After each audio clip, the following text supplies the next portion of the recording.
Welcome back everyone to another episode of Me Talking. Yep, Me Talking, and today is part one of a special episode, part one of a matrix series I hope I can continue. In today's part, we look at what a matrix is, the order of a matrix, and what an element is. Well, on that note, I'll see ya.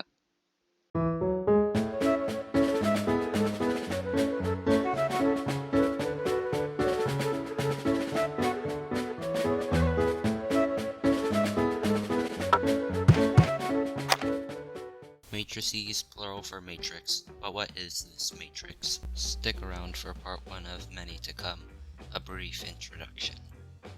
We've all heard of it, some of us have seen it, and every one of us have thought, wow, how awesome I would look in those sunglasses. Sorry to burst your bubble, but everyone knows that penguins look the best in sunglasses. But enough of joking, time to get into some real work. You see these numbers in the back, the ones falling in columns and everything? These are supposed to be matrices, and they kind of are, sort of. So what is a matrix other than a science fiction movie? Well, here's a matrix. Yep, take it in. And here's another matrix. And lots more matrices. Yep. Matrices are kind of a lot to take in at first, but don't worry, it gets harder. So I guess enjoy it now when your assignment is just to look at them. So we are looking at matrices, and we could notice a couple things. First, we see that matrices have a very uniform, organized look, with obvious rows and columns, each with numbers. I'll tell you now that matrices can extend infinitely, so there's that. Moving on. Now we're going to talk about the order of matrices. Congrats, new vocab term. Every matrix has an order, or in other words, dimension. Take this matrix for example. Remember when I said the order of a matrix is like a dimension? Imagine this matrix is a rectangle and we're back in 6th grade all over again. Yippee. The dimensions of this rectangle would be length by width, or 3 by 2, right? Kind of. The order of this matrix is 2 by 3, and it is 2 by 3 because every matrix's order follows a specific pattern, rows by columns. You could also imagine this as height by length, or even more colloquially, how tall by how wide, for that poor 5th grader who doesn't know what kind of math this could possibly be.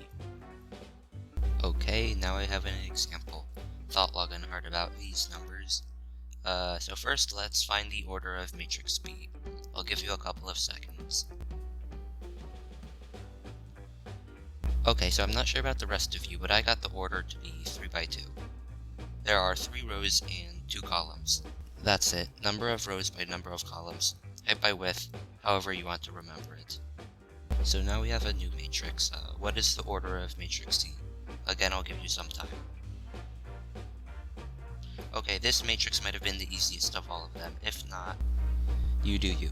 Well anyways, the order of this matrix is 3 by 3 because of 3 rows and 3 columns. Okay, getting the hang of it now? Well, as with math, the moment you get used to something, we introduce some new concept just to confuse you.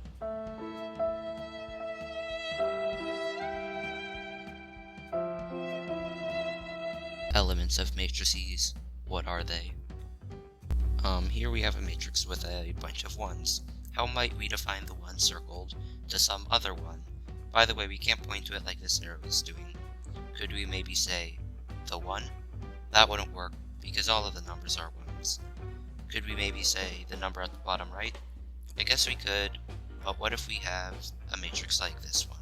Not so smart now, huh? Maybe, maybe not. I really don't know. Well anyway, this is where elements come in. An element is a number in a matrix. Yeah, no, that's it. Not very interesting. More interesting, however, is how we can identify these elements. If I ask you to identify this number 4, you can identify it as D sub 22. The D is because we are dealing with matrix D, and the 22 is for second row, second column, similar to order. On the flip side, instead of saying that 4 is D sub 22, we can also say that the element of D sub 22 is 4. Again, the subscript, or the short numbers of 22, is to represent the second row, second column that the element is in. Okay, we're back at the big matrix, and I am asking you to identify the element of D sub 46. Again, we can remember that 46 means the 4th row and the 6th column. So now all we do is count to find that the element of D sub 46 is 3. Okay, but what if we are asked to identify the element of F sub 213? From looking at this matrix, we can use sense to find the element of the 2nd row, 13th column. But what if we were asked this on a 25 by 25 matrix? There would be a little ambiguity, because we don't know if we're supposed to find the element of the 21st row and 3rd column, or the 2nd row and the 13th column. So is there a way to distinguish between the ambiguity? That, my friend, is a very good question. So here I made for you what I think is a pretty picture that defines elements in a matrix. And I will say that the matrices are defined with a capital letter, and elements are defined with the same letter but lowercase. And now it's time for the most important slide, the slide everyone takes a picture of, or maybe takes notes on. Or maybe both, I don't know. The Cliff Notes slide. So, a matrix is a collection of numbers arranged into a fixed number of rows and columns. Yep, matrices can extend infinitely. They can. The matrix on the right, matrix A, does not extend infinitely, but it has m rows and n columns. The order of a matrix is the amount of rows a matrix has by the amount of columns a matrix has. Yep, the order of matrix A on the right would be m by n. Oh yeah, I guess you could have variables in a matrix, but generally they're used for numbers. Also, each term in a matrix is an element that in row m and column n can be represented as shown. For example, the element of row m and column n can be represented as A sub mn. Well, anyway, that's it for this video. If you like, then smash that like button.